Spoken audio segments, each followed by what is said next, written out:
Skin కేర్‌లో cleanser తర్వాత toner ఎంత ముఖ్యమో మనందరికీ తెలుసు. ముఖంలో పీహెచ్ బ్యాలెన్స్ చేయడానికి టోనర్ అవసరం. కానీ ఇప్పుడు కొత్తగా టోనర్ ప్యాడ్స్ ట్రెండ్ నడుస్తోంది. ఒకటి టోనర్ బాటిల్, రెండో ప్యాడ్స్ ఉన్న డబ్బా. మరి ఈ రెండిటిలో మీ డబ్బుకు, మీ చర్మానికి ఏది ఉత్తమమైనది? ఈ రోజు తెలుసుకుందాం. టోనర్ ప్యాడ్స్‌తో లాభం ఏంటి? నంబర్ 1, టోనర్‌ను దూదితో వాడితే సగం టోనర్ దూదికే పోతుంది, వృధా అవుతుంది. కానీ ప్యాడ్స్ వృధా ఉండదు. నంబర్ 2, ప్యాడ్స్‌కు కొద్దిగా టెక్స్చర్ ఉంటుంది.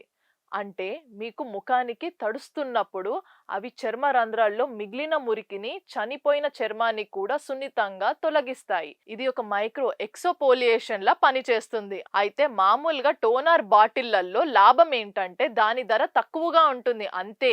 కొరియన్ బ్యూటీల్లో టోనర్ ప్యాడ్స్ హాట్ ట్రెండ్. మీకు జిడ్డు చర్మం లేదా తరచూ మొటిమలు వస్తే టోనర్ ప్యాడ్స్ వాడటం బెటర్.